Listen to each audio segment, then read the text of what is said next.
पाकिस्तान अपने जासूसों को आम भारतीय नागरिकों से ही पैसे दिलवा रहा है। जी हां, जासूसी करने वाले सीआरपीएफ जवान मोतीराम जाट मामले में बड़ा खुलासा हुआ है। पाकिस्तान व्यापार और यात्रा की आड़ में पैसे की हेराफेरी कर रहा था और इसी तरह से मोतीराम जाट को भी पैसे दिए गए थे, जिसका भांडा फूट गया है। दरअसल 4 महीने पहले एनआईए ने जासूसी के आरोप में सीआरपीएफ के एएसआई मोतीराम जाट को गिरफ्तार किया था। एनआईए की जांच में पता चला था कि एएसआई ने न सिर्फ पाकिस्तान के लिए जासूसी की है, बल्कि गोपनीय और संवेदनशील जानकारियां पाकिस्तानी एजेंट्स तक पहुंचाई हैं। इसके लिए उन्हें सलीम अहमद नाम के एक पाकिस्तानी एजेंट से अलग अलग करके कम से कम 2 लाख रुपए तक दिए गए थे। ये पैसे कभी जाट के खाते में आते थे तो कभी उनकी पत्नी के खाते में, लेकिन ये पैसे सीधे पाकिस्तान से नहीं बल्कि आम भारतीय नागरिकों के जरिए दिए जाते थे, वो भी बिना उनकी जानकारी के। पाकिस्तान ने इसके लिए एक बेहद चतुर तरीका अपनाया था और फंडिंग के लिए 3 अलग अलग तरह के चैनल बनाए थे। इसमें सबसे पहला चैनल आम नागरिकों का था, यानी कि आम भारतीयों का। अधिकारियों ने बताया कि ये चैनल छोटे दुकानदारों और सर्विस देने वालों के जरिए चलते थे, जिन्हें पता ही नहीं था कि उनका इस्तेमाल गलत काम के लिए हो रहा है। दरअसल पुलवामा हमले के बाद भारत ने पाकिस्तान से आयात पर 200% शुल्क लगा दिया था, जिसके बाद पाकिस्तान का सामान सीधे भारत न आकर यूएई के जरिए लाया जाता था।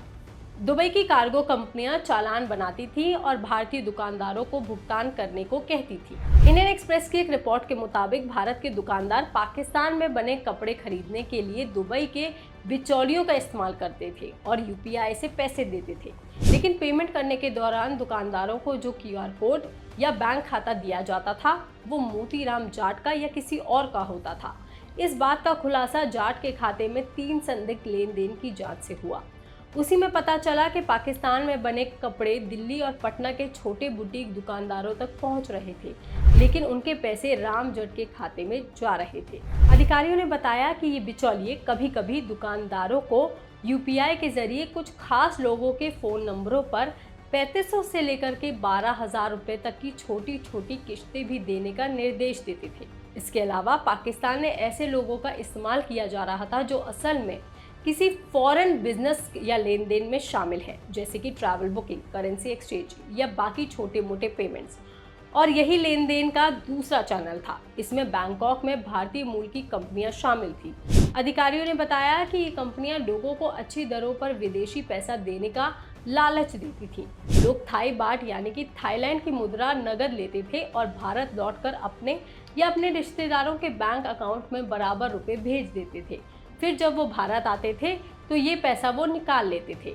इस प्रक्रिया से आधिकारिक विदेशी मुद्रा नियमों को दरकिनार किया गया और जासूसी से जुड़े पैसों के लेन देन को छुपाया गया। इसका मतलब ये है कि बिना सीधे विदेशी मुद्रा ट्रांसफर के नगद मुद्रा और घरेलू बैंकिंग के माध्यम से जासूसी फंडिंग की जाती थी, जिससे असली पैसे भेजने वाले और मिलने वाले का पता नहीं चल पाता था। इसमें तीसरा चैनल दिल्ली और मुंबई के मोबाइल फोन दुकानदारों से जुड़ा है। दुकानदार ऑनलाइन बैंकिंग प्लेटफॉर्म से पैसे भेजने की सुविधा देते हैं, खासकर कि मजदूरों को। आमतौर पर पैसे भेजने वालों की पहचान ओटीपी या कंपनी अकाउंट से हो जाती है, लेकिन कई दुकानदार लोगों से नगद लेकर के यानी कि उनसे पैसे लेकर के अपने निजी खाते से पैसे भेज देते हैं। ऐसे मामले में भेजने वाले की पहचान रिकॉर्ड नहीं हो पाती, इसलिए पता ही नहीं चल पाता कि पैसे किसने भेजे हैं। अधिकारियों ने इन चैनलों का खुलासा करते हुए बताया कि ये सारी जानकारी तब सामने आई जब मोतीराम जाट के 3 अलग अलग लेन देन की जांच की गई, क्योंकि संदिग्धों ने अपनी असली पहचान छुपाकर पाकिस्तान के इशारे पर एक छुपा हुआ रास्ता इस्तेमाल किया, ताकि कोई ये पता ना लगा सके कि मोतीराम जाट को पैसे क्यों दिए जा रहे हैं, किस लिए दिए जा रहे हैं। इस पर आपका क्या कहना है, आप हमें कमेंट करके ज़रूर बताएं। बाकी तमाम खबरों के लिए आप देखते रहिए लोकमत हिंदी।